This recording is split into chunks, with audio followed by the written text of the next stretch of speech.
Jai Shri Krishna. Reminiscing text 3 of chapter 1, questions by the sages of first canto creation of Srimad Bhagavatam. Text 3.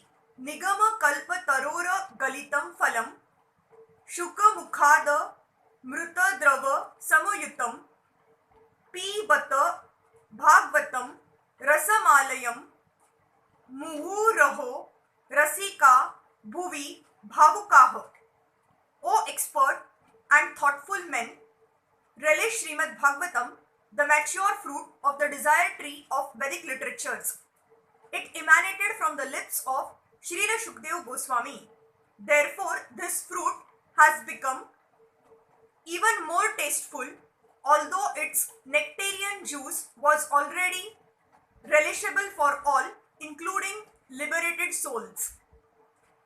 In the two previous shlokas, it has been definitely proved that the Srimad Bhagavatam is the sublime literature which surpasses all other Vedic scriptures due to its transcendental qualities. It is transcendental to all mundane activities and mundane knowledge. In this shlok, it is stated that Srimad Bhagavatam is not only a superior literature but is the ripened fruit of all Vedic literatures. In other words, it is the cream of all Vedic knowledge. Considering all this, patient and submissive hearing is definitely essential. With great respect and attention, one should receive the message and lessons imparted by the Srimad Bhagavatam. The Vedas are compared to the desire tree because they contain all things knowable by man. They deal with mundane necessities as well as spiritual realization. The Vedas contain regulated principles of knowledge covering social, political, religious, economic, military, medicinal, chemical, physical and metaphysical subject matter and all that may be necessary to keep the body and soul together. Above and beyond all this are specific directions for spiritual realization. Regulated knowledge involves a gradual raising of the living entity to the spiritual platform, and the highest spiritual realization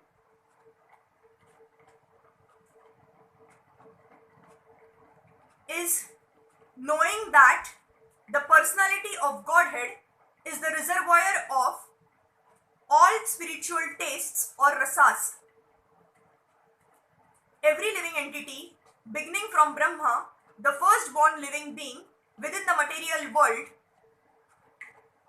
down to the insignificant ant, desires to relish some sort of taste derived from sense perceptions.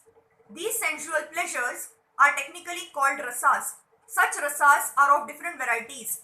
In the revealed scriptures, the following 12 varieties of rasas are enumerated: Raudra, anger; Adbhuta, wonder; Shrungar, conjugal love; Hasya, comedy; Veera, chivalry; Daya, mercy; Dasya, servitorship; Sakhya, fraternity; Bhayanaka, horror; Bibhatasa, shock; Shanta, neutrality; Vatsalya, parenthood.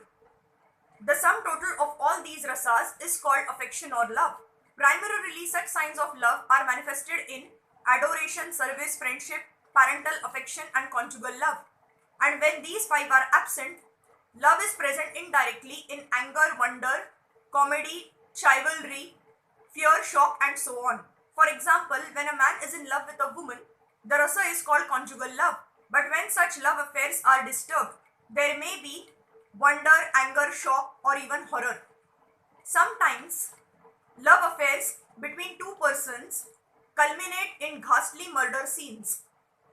Such rasas are displayed between man and between animal and animal.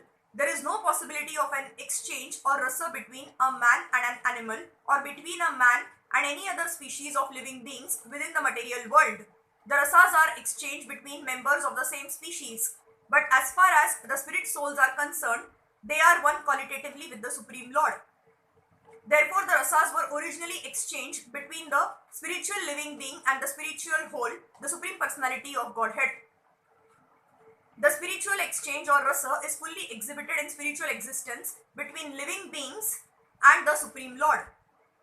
The Supreme Personality of Godhead is therefore described in the Shruti mantras, Vedic hymns, as the fountainhead of all rasas. When one associates with the Supreme Lord and exchanges one constitutional rasa with the Lord, then the living being is actually happy.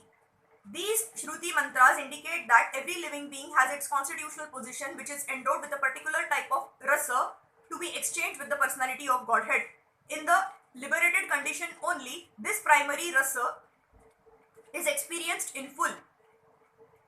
In the material existence, the rasa is experienced in the perverted form, which is temporary, and thus the rasas of the material world are exhibited in the material form of Raudra, anger, and so on. Therefore, one who attains full knowledge of these different rasas, which are the basic principles of activities, can understand the false representations of the original rasas which are reflected in the material world. The learned scholar seeks to relish the real rasa in the spiritual form. In the beginning, he desires to become one with the Supreme. Thus, less intelligent transcendentalists cannot go beyond this conception of becoming one with the spirit whole without knowing of the different rasas. In this shlok, it is definitely stated that spiritual rasa, which is relished even in the liberated stage, can be experienced in the literature of the Srimad Bhagavatam due to its being the ripened fruit of all Vedic knowledge. By submissive hearing this transcendental literature, one can attain the full pleasure of his heart's desire. But one must be very careful to hear the message from the right source. Srimad Bhagavatam is exactly received from the right source. It was brought by Narad Muni from the spiritual world and given to his disciple Shri Vyasdev. The latter in turn delivered the message to his son Srila Shukdev Goswami, and Srila Shukdev Goswami delivered the message to Maharaj Parikshit just 7 days before the king's death. Srila Shukdev Goswami was a liberated soul from his very birth. He was liberated even in the womb of his mother, and he did not undergo any sort of spiritual training after his birth. At birth, no one is qualified, neither in the mundane nor in the spiritual sense. But Sri Shukdev Goswami, due to his being a perfectly liberated soul, did not have to undergo an evolutionary process for spiritual realization. Yet, despite his being a completely liberated person, situated in the transcendental position above the three material modes, he was attracted to this transcendental rasa of the Supreme Personality of Godhead, who is adored by liberated souls who sing Vedic hymns. The Supreme Lord's pastimes are more attractive to liberated souls than to mundane people. He is of necessity not impersonal, because it is only possible to carry on transcendental rasa with a person. In the Srimad Bhagavatam, the transcendental pastimes of the Lord are narrated, and the narration is systematically depicted by Srila Shukdev Goswami. Thus, the subject matter is appealing to all classes of persons, including those who seek liberation and those who seek to become one with the Supreme Whole. In Sanskrit, the parrot is also known as shuka. When a ripened fruit is cut by the red beaks of such birds, its sweet flavor is enhanced. The Vedic fruit, which is mature and ripe in knowledge, is spoken through the lips of Srila Shukdev Goswami, who is compared to the parrot not for his ability to recite the Bhagavatam exactly as he heard it from his learned father, but for his ability to present the work in a manner that would appeal to all classes of men. The subject matter is so presented through the lips of Srila Shukdev Goswami that any sincere listener that hears submissively can at once relish transcendental tastes which are distinct from the perverted tastes of the material world.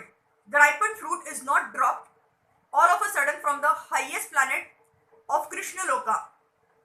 Rather, it has come down carefully through the chain of disciplic succession without change or disturbance. Foolish people who are not in the transcendental disciplic succession commit great blunders by trying to understand the highest transcendental rasa known as the rasa dance without following in the footsteps of Shukdev Goswami, who presents this fruit very carefully by stages of transcendental realization.